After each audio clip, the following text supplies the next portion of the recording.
Hey friends, it's Lisa Mason Ziegler, your friend from southeastern Virginia, here on my little urban flower farm, and I'm so happy to be inside with you because it looks like we're about to have another deluge of rain outside. It's kind of getting gray and black. So thanks so much for joining me for our show today, or for our live, and I have several things to share with you folks, and y'all, it's like the time for us to start talking about cool flowers. We're not starting cool flowers, but we're going to be talking about it. So the big question today is, are you going to be direct sowing, or are you going to be starting indoors, or are you going to be like me and I'm going to be doing a little bit of both? So we'll chat about that while we're sowing our weekly sunflowers, because y'all, sunflowers and fall are like peanut butter and jelly.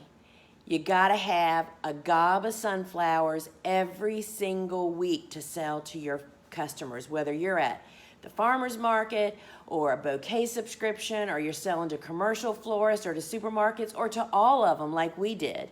Sunflowers can wrap up your fall with a big cash bonus. So we're continuing to start our sunflowers. Bobo, literally today, we were behind because of all the rain. She planted 10 trays of sunflowers this morning. So we'll see how that all goes. And Tucker is, as you guys can see, Tucker's tail there. So I want to just welcome everybody as we're loading up. Tucker is putting his ball up on the table. And so he wants to be part of our live today. So I have several things I want to tell you about. First off, we're doing something that's really going to be fun. Are you one of my students? Or literally, if you're a student of any of our online courses, we want you to put the little emoji of the sunflower in here so y'all can recognize each other and chat and hook up and connect, and we can see it. So if you are a student of the Gardener's Workshop Farm online courses, any of them, you can just post the little sunflower emoji, and then that'll kind of ID you, and other students will see you and y'all can chat just like Megan just did. Thank you so much. So that's going to be really a fun thing. I'm going to try to remember to save that in all of my lives so we can identify each other. So we're going to do our sunflowers. The other thing I want to say to you guys, we have so many resources, so much going on, so many new products, new seeds. I can't possibly tell you about all of them. I'm going to try. I try every week to tell you stuff. And if you want to be in the know, you need to sign up for my farm news. If you're one of my students, you're already getting it. But everybody else, I put the link at the head of this feed, and it's on the homepage of our website, thegardenersworkshop.com. So hook it up. We send out a weekly email that features like 10 different areas of different stuff. Cool products, new seeds. Tucker, please don't knock my... Sorry, y'all. The latest courses, any specials going on, a how-to connections. So y'all, it's just really a great thing to get. We really will not spam you. So you want to sign up for that. So first, let's talk about our sunflowers.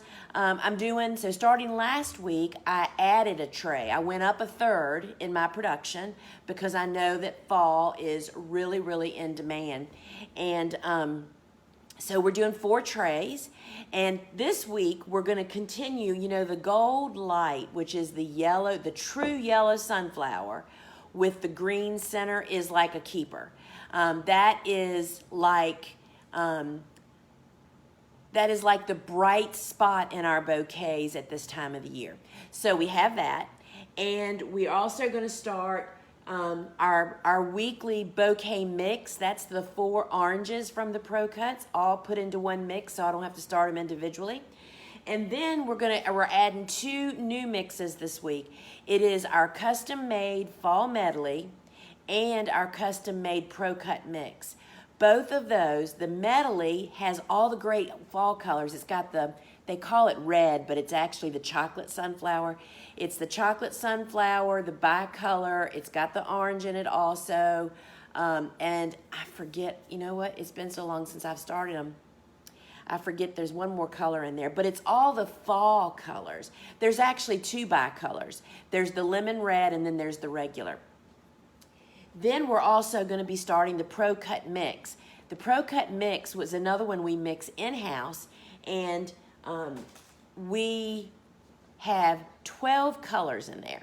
So that's what we're going to do today. So I've already written on my tape. For those of you that have not joined us here before, I used masking tape for many years, but then one of you guys turned me on to using painter's tape.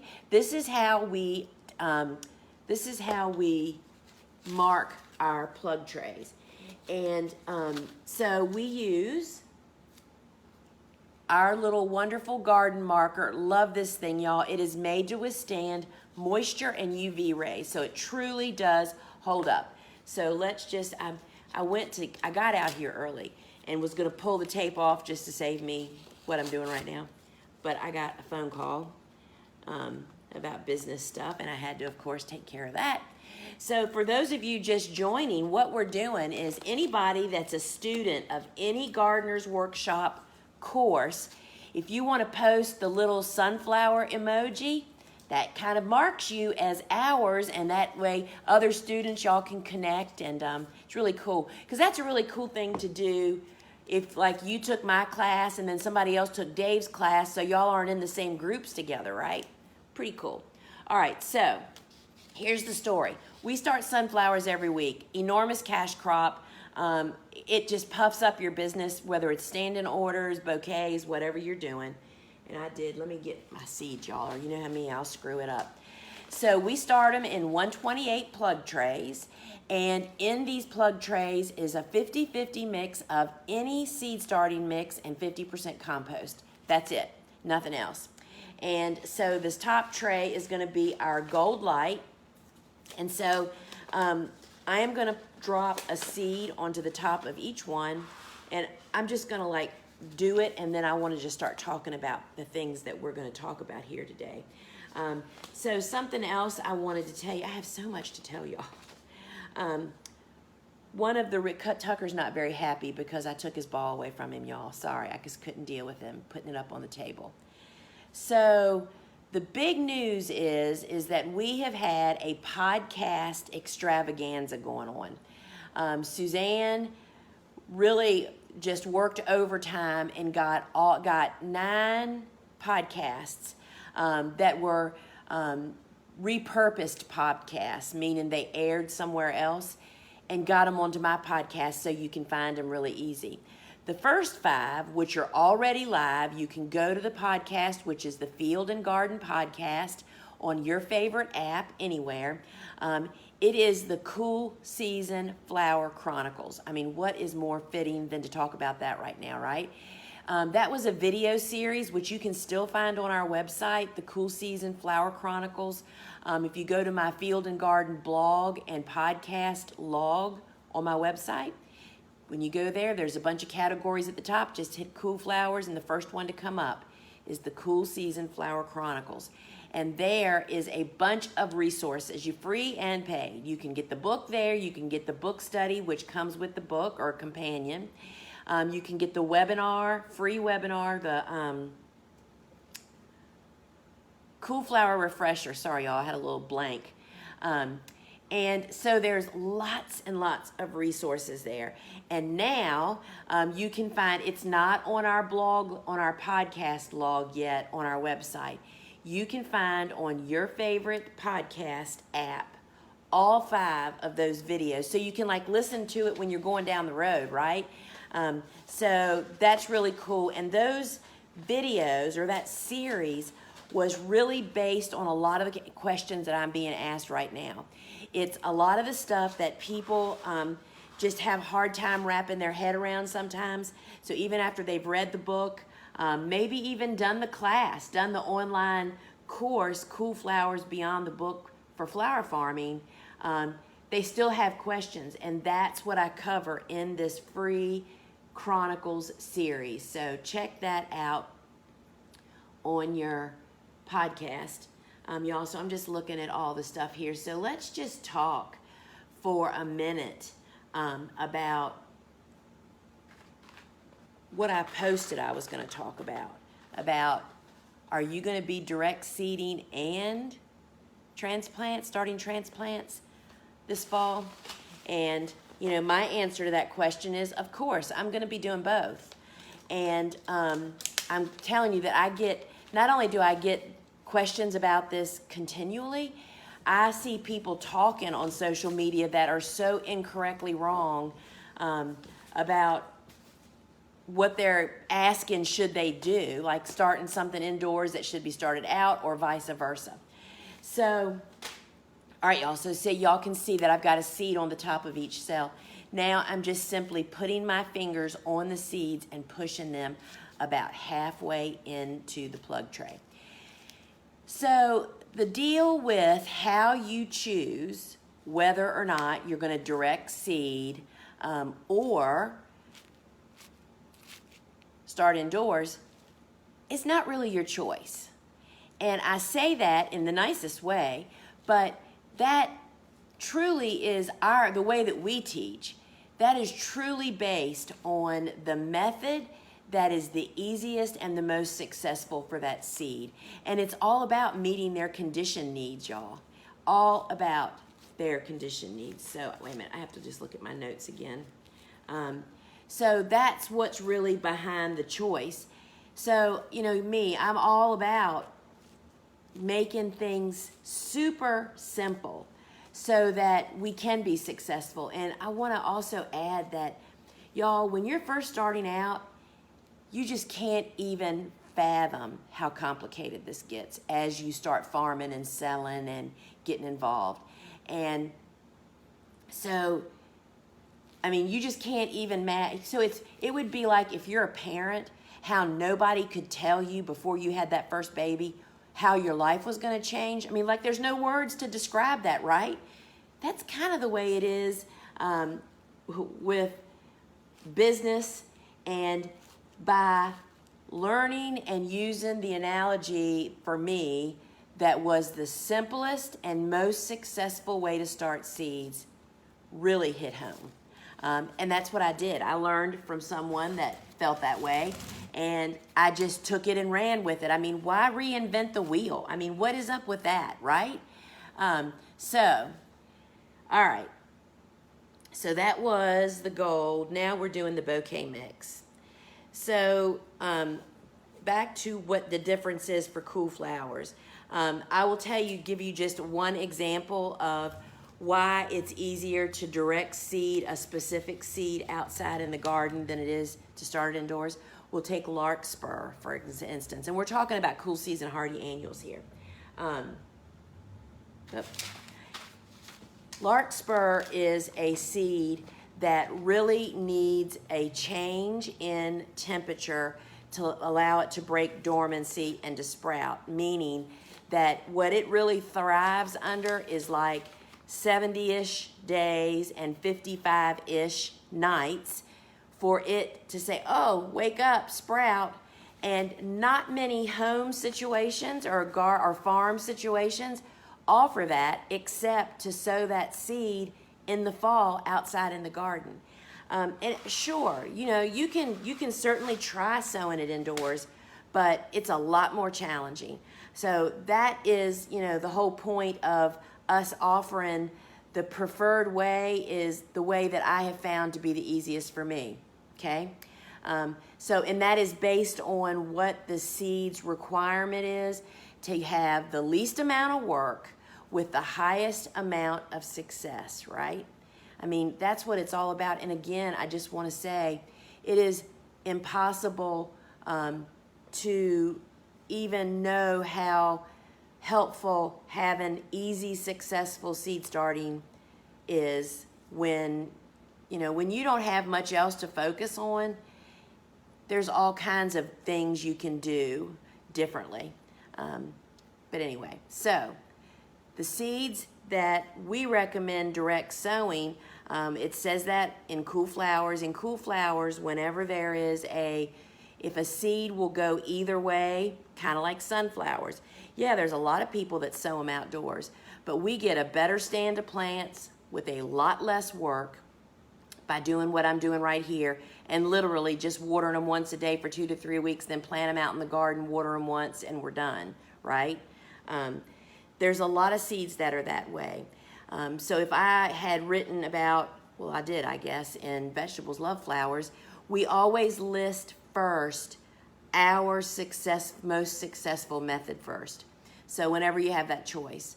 And that's just been our experience to do that. So this is the bouquet mix. This is the one that I don't change any week. I sow this one every week for 26 weeks. Or actually we're doing more like 31 weeks this year, I think. So this is the one that we can count on the timing.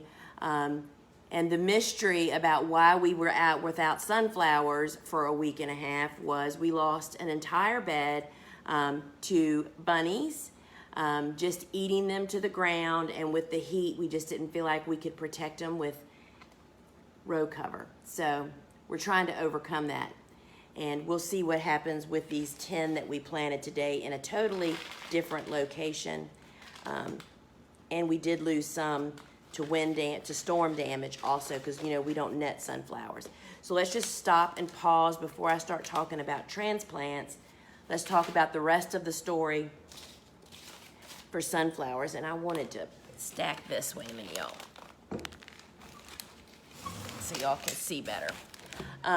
So I'm just putting my finger on the seed and pushing it down in.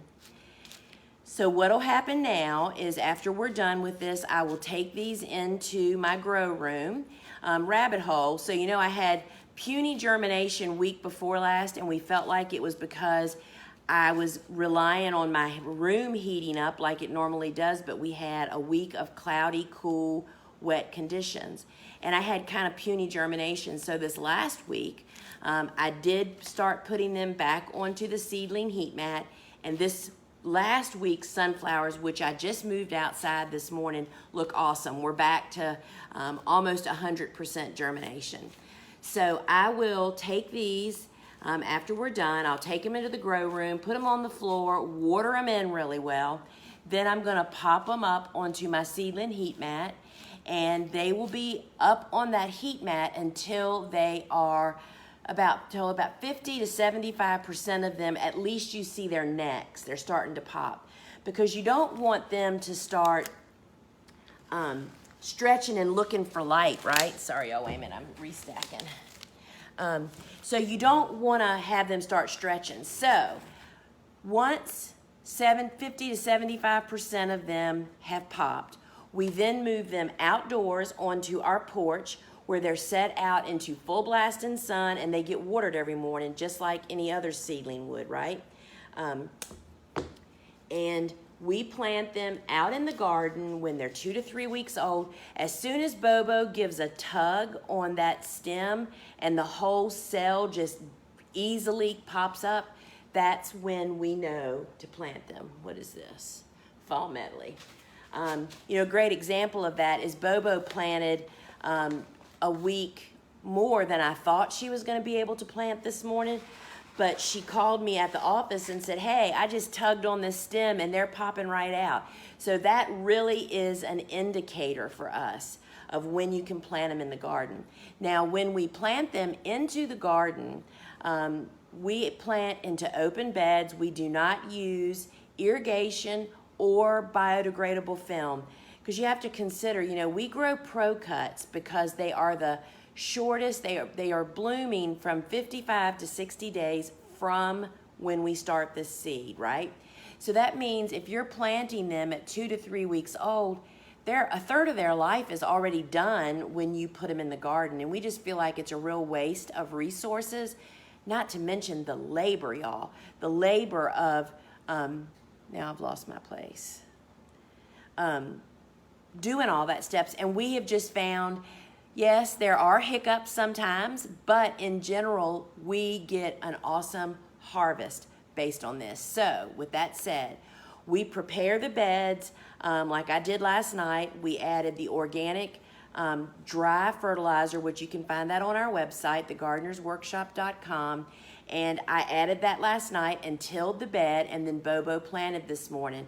When she plants, she has a piece of the floral support netting that she uses for spacing only. That's not something that stays in the garden. She rolls it out onto the bed, and that creates, so our beds are 30 inches. She uses a piece of netting that only has 4 holes across, so that's basically 24 inches.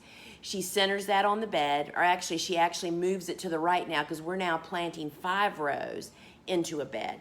And we put a plant into each hole, as well as running along the side now, adding that 5th. So that means the plants are 6 inches apart in the row.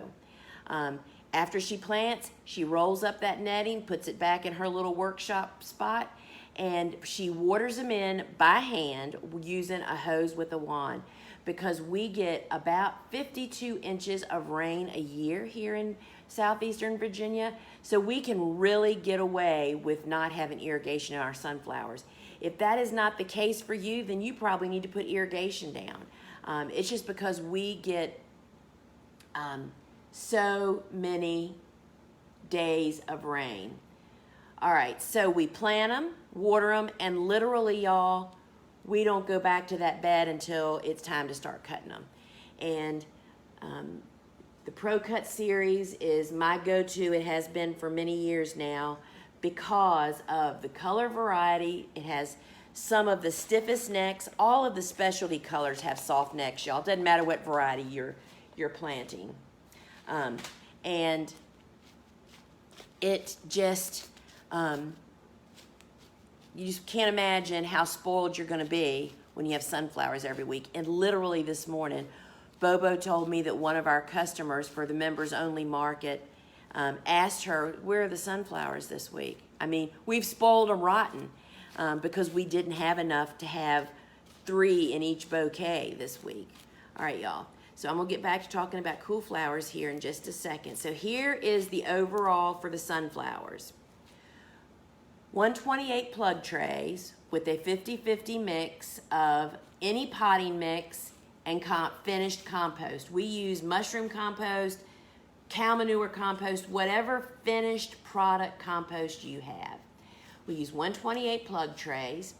We are starting Pro Cuts, which are 55 to 60 days from seed to bloom. So you just need at least, probably this time of the year as the days are getting a little shorter, even though they are day length neutral, they can be a little bit slower if the conditions are not really conducive to what they want. So 70 days. If you have 70 days before your first expected frost, you should be planting sunflowers every week, y'all. Our first, wait a minute, y'all, let me look where I am. Pro Cut Mix. This one is a really great one. The Pro Cut Mix has all the colors in it. So that's really awesome. So if you have 60 days, you can be starting sunflowers. And I mean, yes, you can make a bouquet of nothing but sunflowers, you know? I mean, people love sunflowers in fall, y'all. I mean, I'm serious about the peanut butter and jelly thing. People just love this stuff. So we sow once a week. So we will in turn once a week have sunflowers to cut. We start about a month before our last spring frost. And sunflowers are a little more cool tolerant than what we think. We feel like, and we had sunflowers for 2 weeks before Mother's Day this year. And I hooped and covered them. I mean, it's worth it. It was so worth them to have those round disc flowers. And we paid special attention to those sunflowers, colors that we started. We started the gold light, that's the lime green center, and we started the white sunflowers. Those did beautifully with the cool flowers. So we start them every week and we change up the color. I stop and think, oh, when are these going to be blooming? Oh, dead of summer. People love just the orange ones. So you can really change it up. So now we're starting some fall colored ones.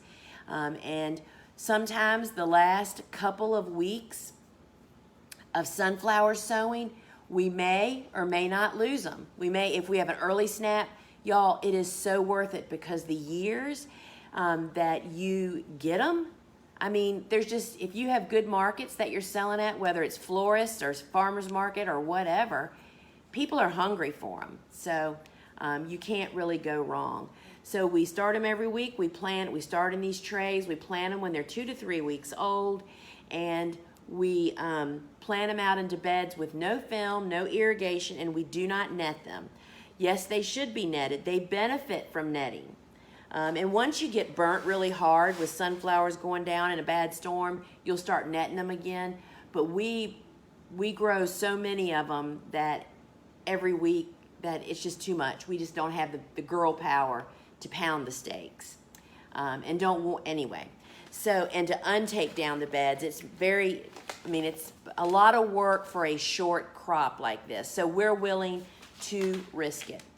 And we plant them when they're 2 to 3 weeks old, water them in well, and we add dry organic fertilizer that you'll find on our website when we prepare the bed, and that's basically all they get. Sunflowers are heavy. I mean, they really appreciate food, so you'll get rewarded with that. We have pretty nutritious soil. If you don't, then you might want to think about watering them in, giving them a bubble bath and fish seaweed fertilizer. And that's it, y'all. And if you don't talk like I'm talking, this is the quickest job. You need to make it like every Monday morning or every whatever day. It's the first job of the day, and your step will be lighter all day long, y'all, because, excuse me. Tucker, what are you eating? Sorry, y'all. He's eating what looks like a big piece of hard plastic. I could tell it was something not good. So, sorry about that. So, you just can't imagine how once you get your system going for this, it's a piece of cake, y'all. So, let's talk some more about cool flowers, and then I'm going to look at some messages here, y'all. So, remember, if you're one of our students, we'd love for you to put the little sunflower emblem. If you're a student of any of our online courses, that is a really cool thing to do. So, we don't really choose which method of seed starting a seed really should be started by. You do get a choice if it can go either way. Like those things that I was just talking about, that if you want to start, like sunflowers, which aren't a cool flower, but they go either way. And there are several, I will just say this one. Rudbeckia is one that, yes, it self-sows, but when most people direct seed, as I have in years past, you just don't get the stand of plants that you really need. When you direct sow, you have to really over sow so much to be able to have a nice stand of plants so that you're able to thin it, so that you don't have, I'm a commercial grower. That means that I need a certain number of plants per square foot. We're counting on using every square inch of space we have. There's a lot more guesswork when you direct sow outside. When we walk outside and plant transplants, there is a 99.9% chance that we will have production from that plant. We just don't often lose plants. That just doesn't often happen. So that's why if we ever have a choice, like Rudbeckia's, we always start them indoors. We just have more success, and y'all, I would much rather tend to my plants standing up than bending down and keeping them weeded. And we hoe and all that good stuff. I'm a master of the garden hoe, but there are definitely drawbacks to direct seed. Ones you have to oversow, you have to thin. If you want a good stand of plants every few inches that you really need, you have to plant more and pull some out. Y'all, that's just the fact of life. And so it's just wasteful, it's more labor, so the seed really chooses for you. So really the only time you have a choice is when it can go either way. So those transplants or those seeds that really prefer to be transplanted, are those seeds like snapdragons. I mean, snapdragons are one. Snapdragons, I know, can reseed. I've had them occasionally show up in our garden, but once you put the commercial in front of your name, that you're a commercial cut flower grower, you don't ever rely on anything for reseeding. And that's a whole nother rabbit hole that could be gone down. You have to have reliable crops. So snapdragons are one of those crops that we start indoors. We practice soil blocking 99% of the time. Sunflowers, and there's one cool flower that I use in a plug tray is Calendula, which we don't really grow a lot of Calendula as a commercial crop. It just doesn't last as long as most of the other cool flowers do, but when we do plant it, we always start them, because that looks like the little seahorse seed. I mean, it's a really cool little seed. It's just too big. But everything else, I mean, all the rudbeckias and feverfew and the tons of snapdragons that we start, all of those are started indoors. But those seeds that we direct sow outside, we do it with excellent success. Bells of Ireland. I'm going to just list out the ones that come to my head, y'all, that I plant every year. Bells of Ireland for sure. Bupleurum. Both. The other thing that I have learned about cool flower direct seeding is those that really pop the best out in the field are those that really appreciate cool nights. And you really can't get that inside. It's really, really hard. So we direct sow Bupleurum, Larkspur, bachelor buttons, poppies, of course, Nigella, Saponaria, Chinese forget-me-nots. And y'all, if you haven't figured it out already, there have been cool flowers added since the book was published, and all you have to do to see what those are is go to our seed shop on thegardenersworkshop.com and go to the cool season seeds. And there's a whole bunch more there in addition to what's into cool flowers, and that's the ones that we're growing. Atriplex, direct seed it for sure, and it really likes it cold. Atriplex is in the spinach family. So one, dear love it, got to protect it, but it really pops once it's cool. If you sow most of these cool flower seeds out in the garden, and I just wrote a great article about this. No, that wasn't. I just wrote a great article for the Slow Flowers Journal, by the way, that you really ought to check out. But I just wrote or talked about somewhere, maybe it was on a podcast, about pushing the envelope with cool flowers will backfire every single time, y'all. You do not want to plant direct seed outside in the field before the temperatures are right. We're looking for 65-degree nights. And days can still be warm, but you need that cool dip at night is what really hits them home to germinate. The giant poppy pod is a little stronger germinator. Oh, and dill, we definitely direct seed.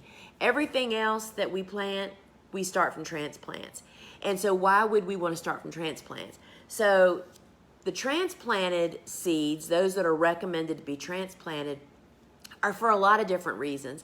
Some of them just need such a controlled environment, whether it's a moisture control, which is a huge one, because here's the other thing.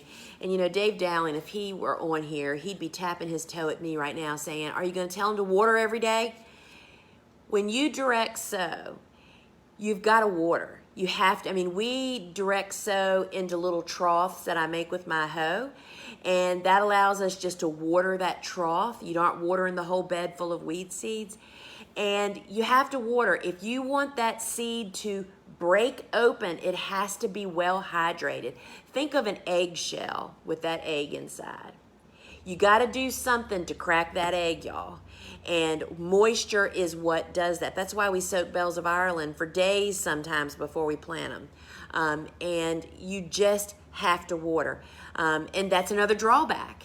That is another drawback of direct seeding. That's why we always choose to go with transplants. It's just a lot less work.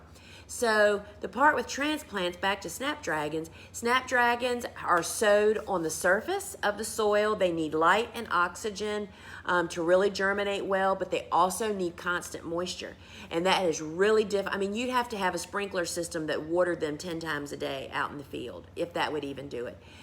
We do that indoors with soil blocks by just laying open weave burlap on top of the blocks after we've sown them. And, once we starting seeds, which won't start here, let's see, this is August 25th. We'll probably be starting in 2 or 3 weeks. You can see this, but you can find everything over at thegardenersworkshop.com. We just you don't water through the burlap. You take the burlap off, do your daily duties in the morning, watering thoroughly.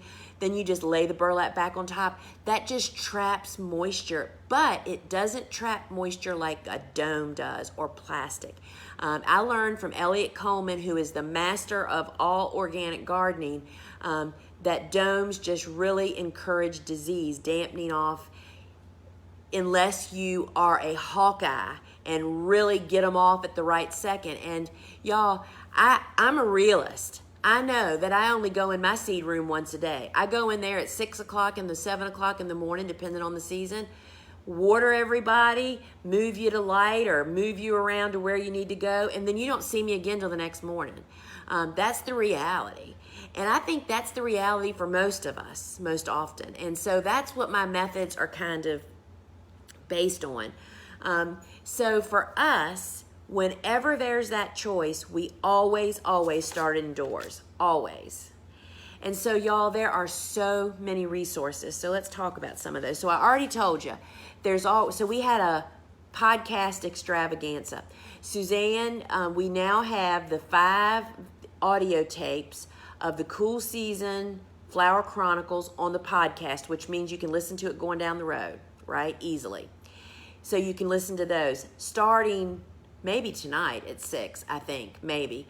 We've started recording the Flower Farmer show that happens over on Clubhouse, which is a real casual conversation, but we usually have a topic and then we do a Q&A. We're now recording that, and that's being posted to the podcast.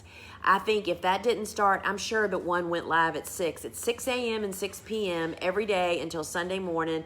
Everything we've had stockpiled, Suzanne has finally gotten through, and that's all over there for you to listen to. And 3 of those clubhouses are also talking about cool flower stuff. Y'all, I have so many resources for you. So I see that somebody just asked about Clubhouse. I'm going to come back through in just a minute and answer all your questions, and we'll talk about that. So there are so many resources. So here are some more resources. And when you get into one of our private groups, that kind of keeps you in the loop. So let's talk Facebook first.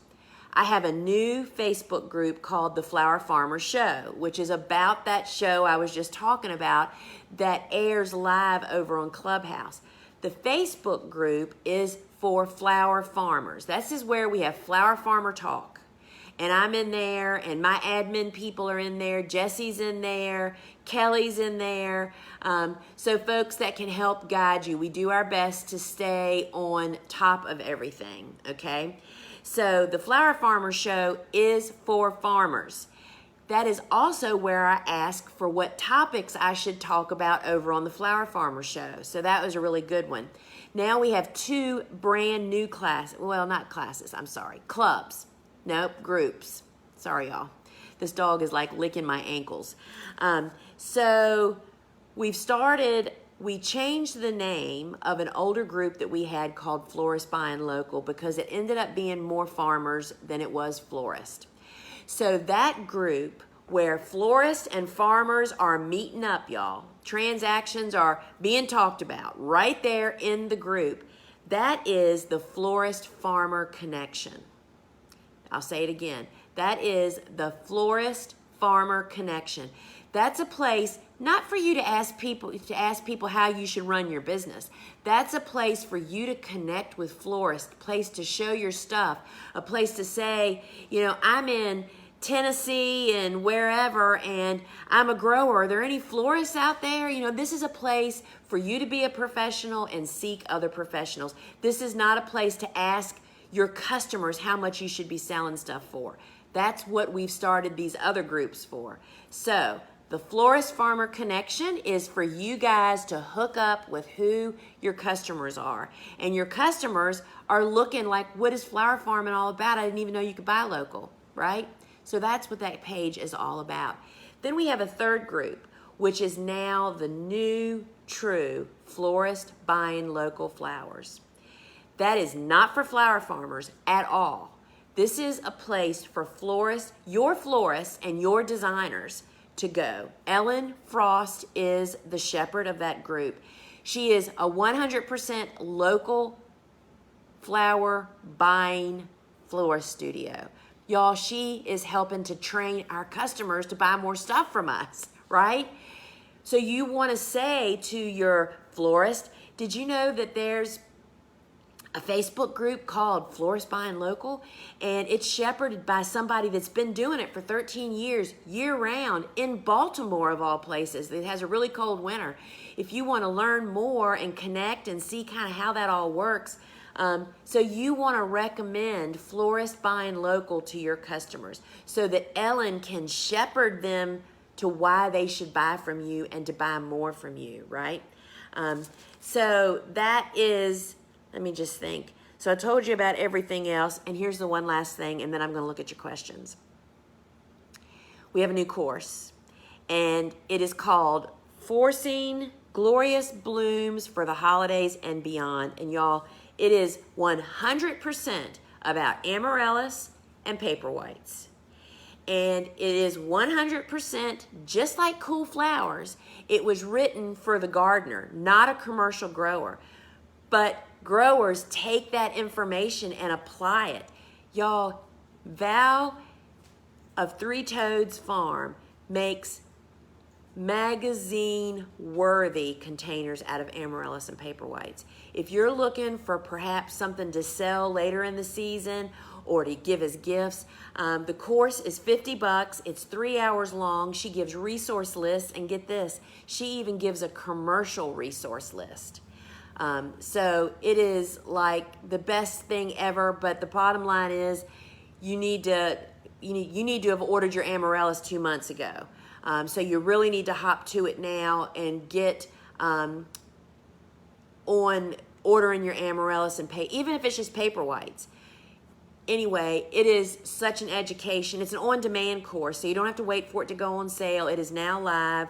And I can't, Val is an extraordinary teacher, and she's extraordinarily creative. And her use of reindeer moss and packing incredible containers that you might even already have at home, it just makes over the top. And then get this, she shows you how to wrap it up like a package to give it as a gift to your friend, or AKA sell it. Y'all, it's just awesome. So I'm gonna bring y'all over here. Tucker, and we'll give Tucker his ball back. He's been such a good boy. He doesn't want it, he wants me to throw it. All right, y'all stand by. Let me lift you up here. I gotta back up a little bit. All right, so let's see what we got here. Whoops, almost cut you off. You know, I'm working with this new tripod, and it's very trying, y'all. All right, I'm going back to look at the questions and do my best to answer as many. We're doing better today than we normally are.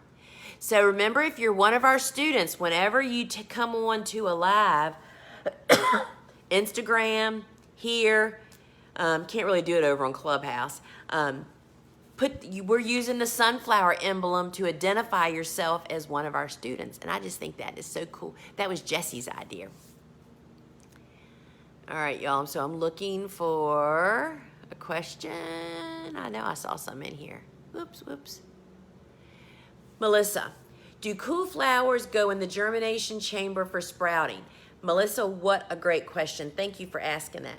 So, no, I do, and I have a big germination chamber. What I find is that the germination chamber needs to be turned up to such a temperature, like 80 degrees, to get it to create steam, like that's what replaces your heat mat is the warm steam, and we just get less germination there. What I have found to be the primo conditions is I use my seedling heat mat with cookie cooling racks on top of the heat mat. They're about little metal, like you put cookies on, right? Everybody knows what that is.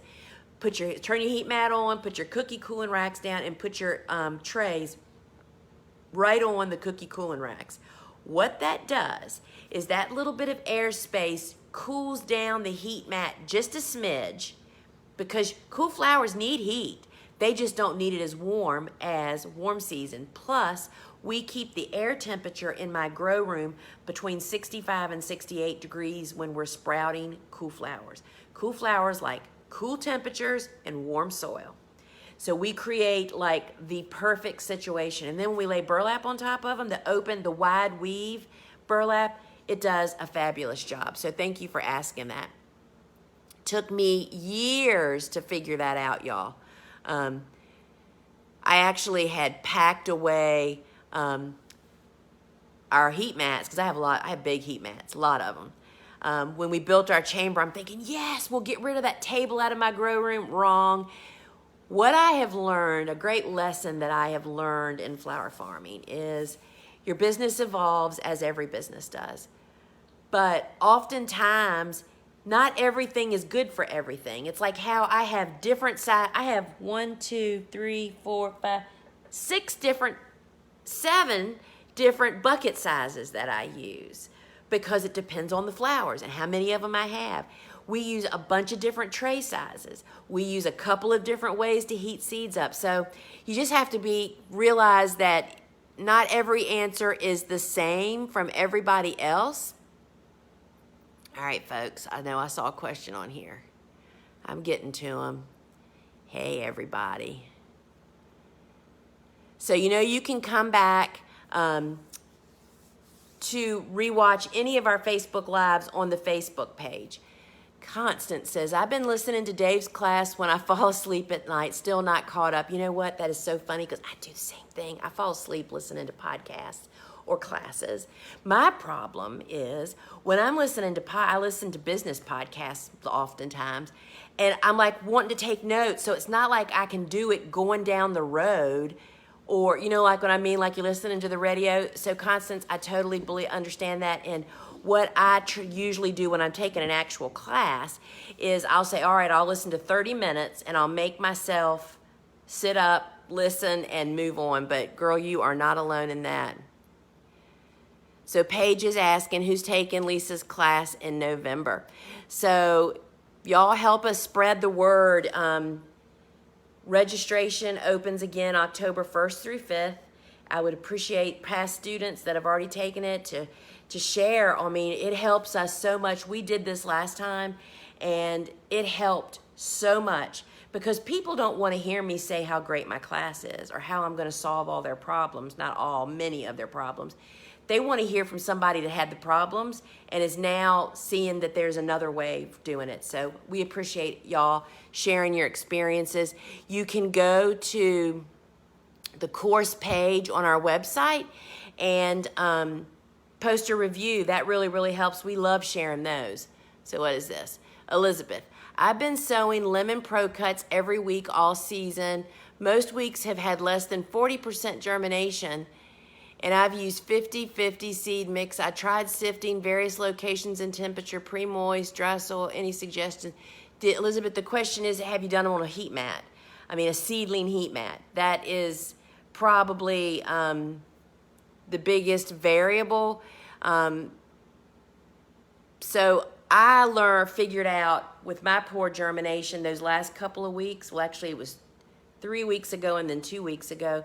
1 week, it was so hot in that room because it got up to like 98 degrees outside. I think I toasted half of them. And then the next week, the pendulum swung and it rained, and we had 65 to 68 degree days during that week. And that room got no heat at all, so we just had a few germinate. Temperature is really all about it. Constance, 5 being my first year, so a lot is still experimenting. You know, we have to really remember.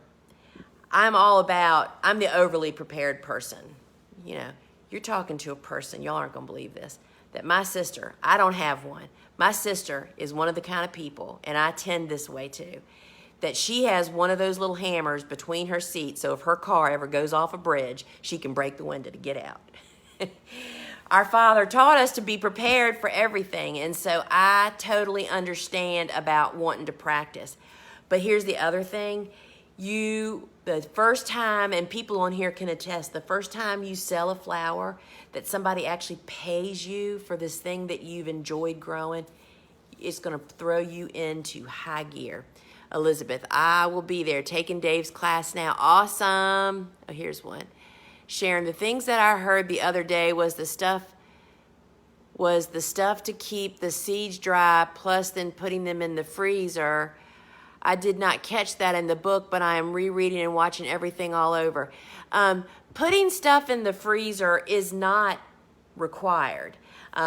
We store our cool flowers in the freezer, storing them properly with the desiccant in an airtight container. It definitely enhances some germination, especially those direct seeded outside. Think about it. If you're leaving them in the freezer and then you take them out and plant them and give them water and give them whatever they need, you know, with soil or without soil on top of them, they think, oh, it's time to wake up and grow. But it is not required. That's called stratification, and there's all different kinds of ways to do that, or different methods. And that's not required. And that's why I'm reluctant to mention stuff like that, because I don't want people to think that's, we definitely, on our Bells of Ireland, we give the instructions on the seed packet that we recommend freezing them for 2 weeks, soaking them for up to 5 days, and then direct sowing them outside. But that's very specific. Those are our personal instructions on our seed packets. Sorry, y'all, I'm looking for questions. So, Elizabeth, I see that you said you're using a heat mat.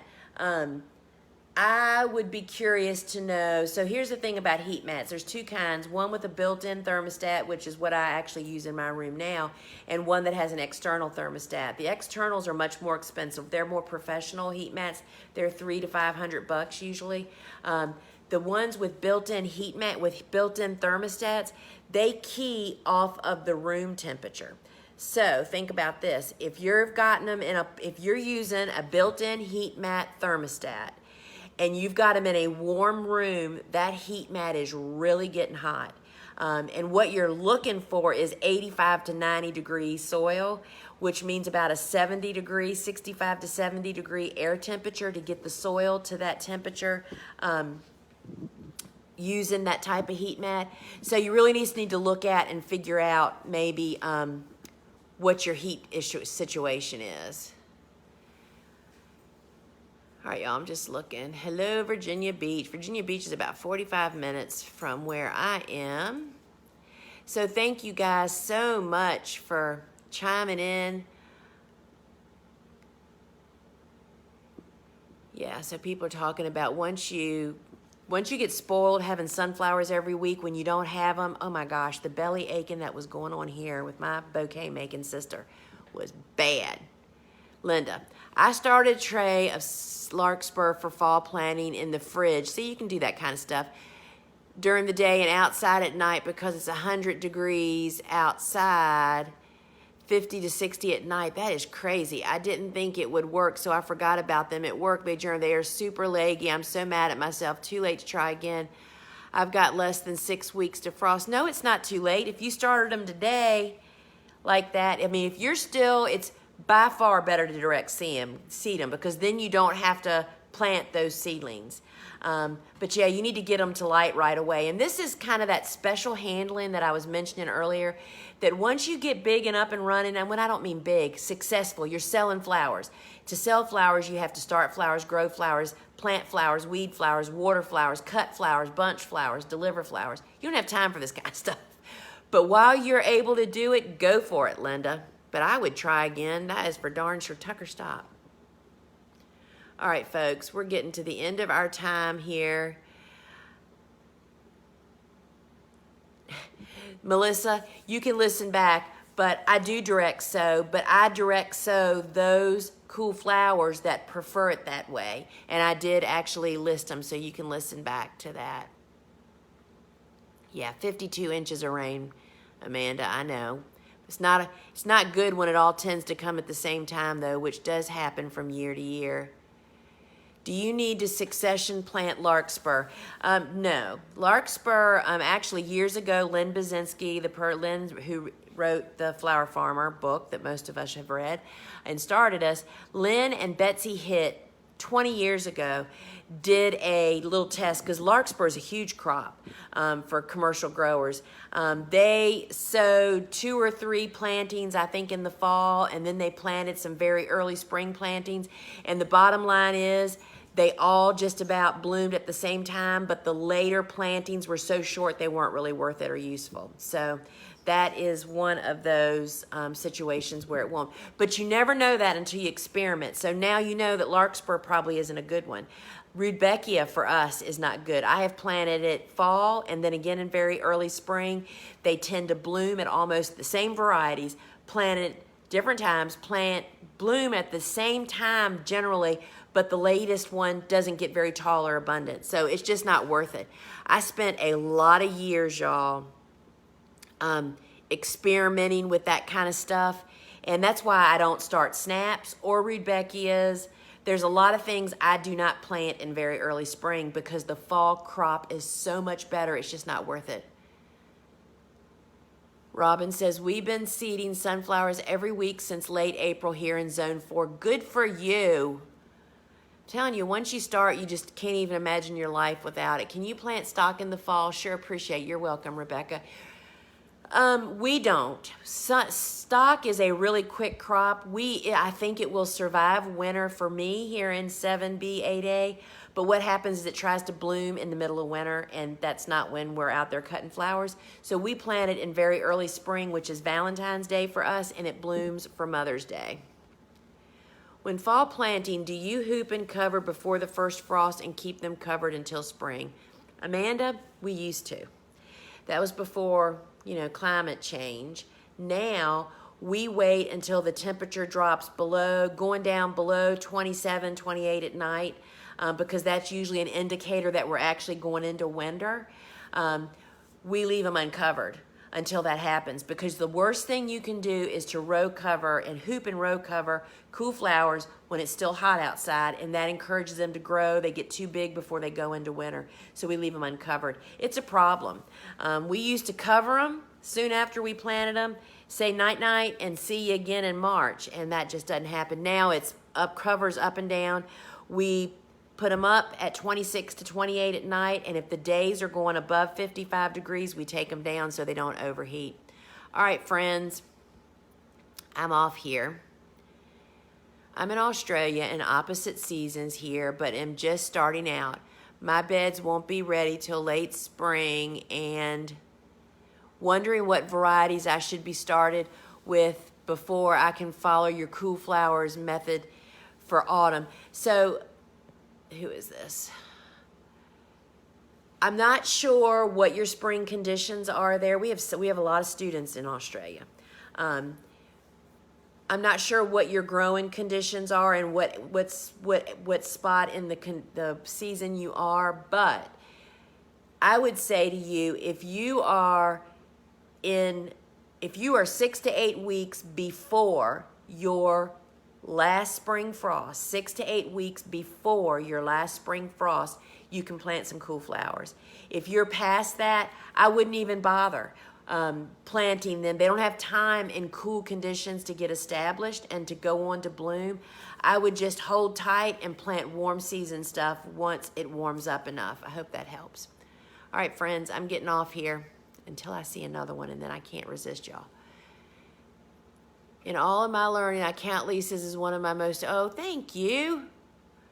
I hope you will continually be, oh, that's so nice. Oh, there's another Aussie. I'm telling you, we have so many, I'll tell you, Aussies, New Zealanders, UK. We have a lot of international. We had South African folks last year in South America in our class. And it really helps when you get to the alumni groups after school is over to be able to collaborate with other people that are looking to do what you're doing that are in your country. All right, friends, I'm off here. Till we meet again, see you Wednesday. Wednesday, I do 2 lives, and I never told you the rest of that story. So we have those new Facebook groups. We also have over on Instagram, Ellen has started a florist buying local flowers page. You can follow over there because it's a little different than Facebook. But you need to recommend that to your florist. And she has been really putting some really great images of all the flowers she's buying. It just shows your florist, y'all, that we can do this. We can provide them with flowers. So share that with them. And I'm just looking. So my Instagram live is on Wednesdays at 11:30 on my page. And then at 1 o'clock on Clubhouse, and I think Jessica shared with everybody how you can get on Clubhouse. You don't need an invitation now. And if you join our Facebook group, the Flower Farmer Show, we have all that over there for you too.